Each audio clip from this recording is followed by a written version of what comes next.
Mini elephant வச்சு எப்படி ஒரு மண்டலா டிசைன் க்ரியேட் பண்ணுறதுன்னு பார்க்கலாம். ஆல்ரெடி மினி எலிஃபண்ட் எப்படி ட்ரா பண்ணணும்னு நம்ம பேஜில் ஒரு வீடியோ அப்லோட் பண்ணியிருக்கேன். ப்ளீஸ் செக் அவுட் பண்ணி பாருங்கள். இப்போ மினி எலிஃபண்ட் வரைஞ்சதுக்கப்புறமா உள்ளக்கு வந்துட்டு நான் டிசைன்ஸ் எல்லாம் போட்டுட்டு அவுட்டரில் ஒரு சர்க்கிள் ட்ரா பண்ணிக்கிறேன். இப்போ நீங்கள் வரைஞ்ச எலிஃபண்ட் வந்து பர்ஃபெக்டாக இல்லை அப்படின்னா அதை நினச்சி நீங்கள் ஒரி பண்ணிக்க வேணாம்.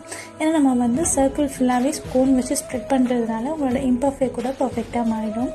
ஸோ சர்க்கிள் போட்டு உள்ளே கொஞ்சோண்டு கோன் வச்சு அதை ஃபுல்லாக ஸ்ப்ரெட் பண்ணி முடிச்சதுக்கப்புறமா அகெயின் அவுட்டரில் வந்து நான் ஒரு சர்க்கிள் ட்ரா பண்ணிக்கிறேன். வரைஞ்ச சர்க்கிள் ஃபுல்லாகவே ஹம்ஸ் டிசைன் போட்டு ஃபில் பண்ணிக்கிறேன். ஹம்ஸ் போட்டு முடிச்சதுக்கப்புறமா வெளியில் இன்னொரு லைன் வந்து நான் ட்ரா பண்ணுறேன். இது வந்து உங்களோட ஹம்ஸ் ஈவனாக இல்லை அப்படின்னா அது வந்து மறைச்சிடும். ஸோ அதையும் போட்டு முடிச்சதுக்கப்புறமா ஸ்வில் அண்ட் லீஃப் வச்சு இந்த மண்டலா டிசைன்ஸ் ஃபுல்லாகவே நான் வந்து ட்ரா பண்ணிக்கிறேன். அது வரைஞ்சி முடிச்சதுக்கப்புறமா அவுட்டரில் 4 சைடுமே சின்னதாக வந்து நான் ஒரு சின்ன சர்க்கிள் வரைஞ்சிக்கிறேன்.